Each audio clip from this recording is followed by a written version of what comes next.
예, 인사드리겠습니다. 안녕하십니까. 파주을 선거구에 출마하는 미래통합당 예비후보 최배현입니다. 많은 분들이 저에 대해서 소개할 때 붙여주시는 수식어가 있습니다. 바로 문재인 정권의 언론장악 피해자입니다. 맞습니다.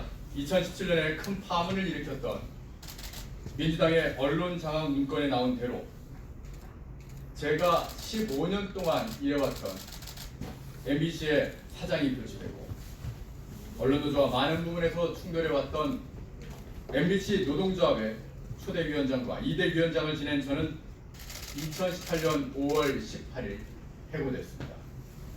그러나 저는 피해자로 살기보다는 언론장악에 맞서 싸우는 길을 선택했습니다.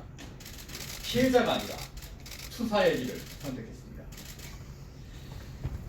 정치가 종교에 개입해서 특정 종교를 강요해서는 안 되는 것처럼 저는 언론 역시 종교처럼 정치의 영향으로부터 완벽한 독립을 유지해야 한다고 생각합니다. 좌나 우나 어떤 정권도 언론을 압박하거나 자신들의 입맛에 맞는 뉴스만을 강요해선 안 될 것입니다. 그러나 대한민국의 역대 정부마다 언론에 영향을 미쳐왔고 문재인 정권은 기어이 언론을 손안에 넣고 말았습니다. 저는 이런 언론장악에 맞서 독립언론 팬앤드마이크에서 팬앤뉴스 앵커를 맡아 뉴스를 진행하며 국민들에게 진짜 뉴스를 전하기 위해서 최선을 다해왔습니다.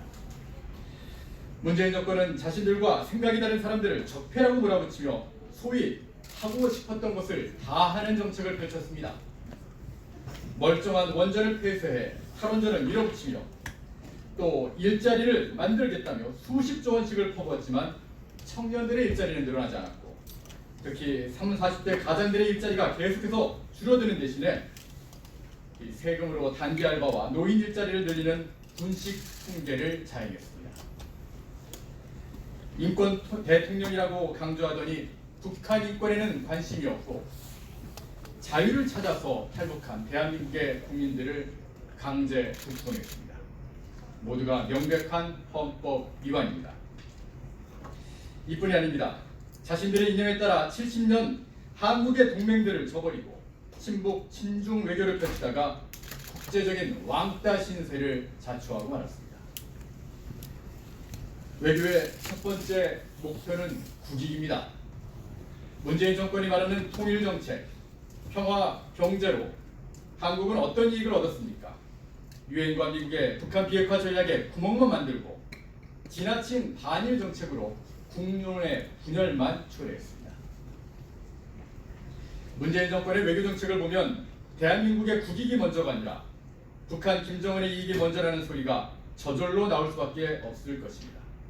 그래서 그토록 많은 외신들이 김정은 대변이라고 보도를 하고 있는 것 같습니다. 자유민주주의의 장점 중 하나는 선거를 통해서 집권 세력에 대해서 정권 교체가 가능하다는 것입니다. 국민들은 자신의 주권인 선거권을 사용해서 마음에 들지 않는 정권을 다음 정권 때 교체할 수가 있습니다. 그러나 현 문재인 정권과 민주당은 자신들의 정권을 유지하기 위해 선거 개입과 검찰 수사 방해를 서슴지 않았으며 국민의 주권을 침해하고 있습니다. 저는 그동안 이런 문재인 정권의 파행적 정치 행위를 뉴스를 통해 비판해왔습니다. 언론인으로서의 사명을 최선을 다해 감당해 왔던 것입니다. 그렇게 언론인의 길에 섰던 제게 작년 12월 초 황교안 대표께서 정치 입문을 권유하셨고 올해 초 신재철 원내대표께서 다시 한번 정치를 권유하셨습니다. 두 분께 권유를 받았을 때 제가 고민했던 이유는 먼저 제가 정치를 감당할 수 있는 능력이 있는가 하는 것이었습니다. 저는 언론인으로 20년을 보냈습니다. 정치 관련 뉴스를 보도하고 비판을 했지만 정치를 잘 안다고 하기에는 부족하고 선거에 대해서는 더더욱 모릅니다. 그럼에도 불구하고 두 분의 제안을 받아들였던 것은 지금의 정치 상황을 바꾸기 위해선 어떤 장애물에도 굴하지 않고 끝까지 투쟁한 투사가 필요하다고 생각했기 때문입니다. 적당히 타협하기보다는 원칙과 소신을 가지고 국민들을 설득할 수도 있는 정치가 지금 한국에 필요한 것입니다. 민주당의 폭정에 맞고 발표 온몸이 달아 없어질지언정 적당히 녹슬어가지 않는 모습을 우리 대한민국의 국민들은 기대하고 계십니다.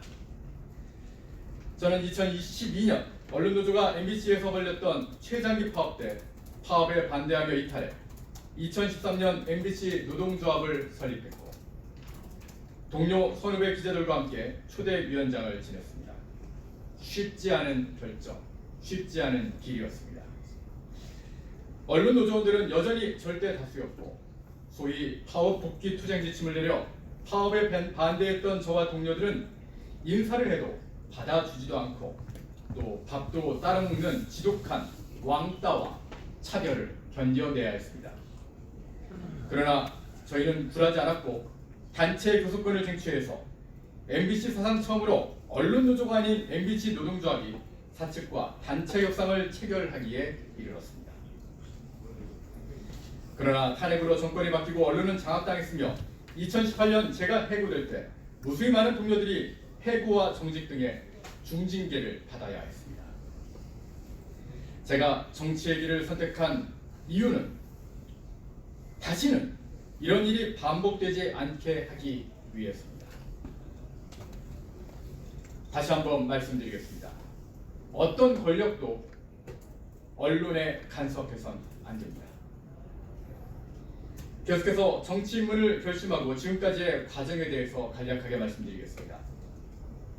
현 미래통합당의 전신인 자유한국당에서 인재 영입 제안이 있었던 것은 사실입니다.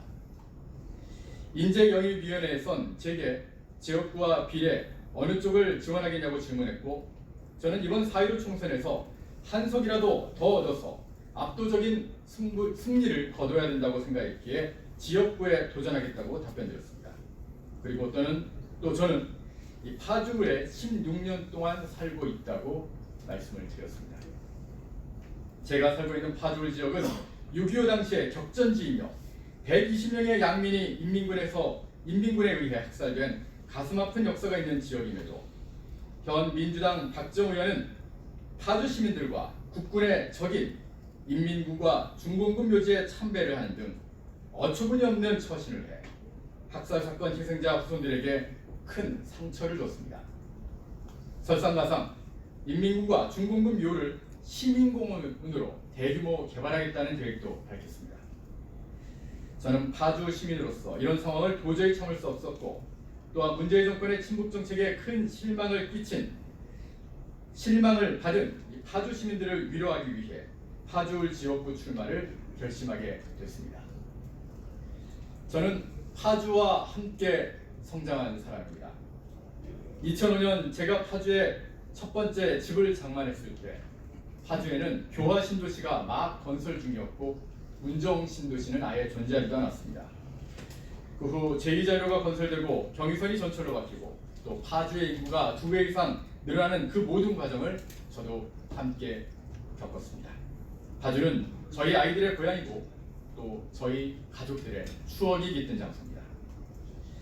끝으로 한 가지 더 말씀드립니다. 현재 저희 파주 지역구에서는 우리 미래통합당에서만 9명의 후보가 출마하는 상황입니다. 모두가 훌륭한 분들입니다. 지역의 일꾼들이십니다.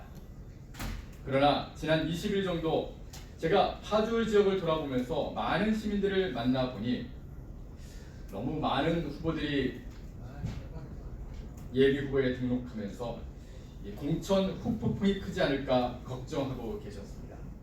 어차피 공천은 한 명만 받게 될 테니까요. 보수가 분열했기에 파주을에서는 정권을 빼앗겼습니다. 같은 실수를 또 반복해서는 안 됩니다. 그 점을 황교안 대표께서도 잘 알고 계셨기 때문에 총력을 다해 보수 통합을 이루어 미래통합당을 만들어내시다고 생각합니다. 그래서 저도 이 자리에 계신 많은 기자님들 앞에서 그리고 대한민국을 사랑하는 국민들 앞에서 약속드립니다. 전투에서 이기고 전쟁에선 져선 안 되겠죠. 저는 저의 당선보다 더 중요한 것이 4.15 총선에서의 승리요, 문재인 정권에 대한 심판이라고 생각합니다. 저는 공천관리위원회의 지침에 따라 모든 경선 과정에 충실히 임할 것이며 그 결과에 승복할 것입니다. 또 다른 후보님들께도 부탁드립니다. 뭉쳐야 승리할 수 있습니다. 힘을 하나로 모아주십시오. 파주 시민들 앞에, 대한민국을 사랑하는 모든 국민들 앞에 변화된 한국 보수 정치의 모습을 함께 보여드렸으면 합니다. 저는 최선을 다해 무너진 법치와 한미동맹을 회복하고 기울어진 대한민국을 바로잡겠습니다. 파주에서 바람을 일으켜 파주의 봄, 대한민국의 봄을 가져오겠습니다. 긴 시간 저의 출마 선언을 함께 해주신 기자분들 그리고 대한민국의 애국 시민 여러분께 다시 한번 감사드립니다. 감사합니다.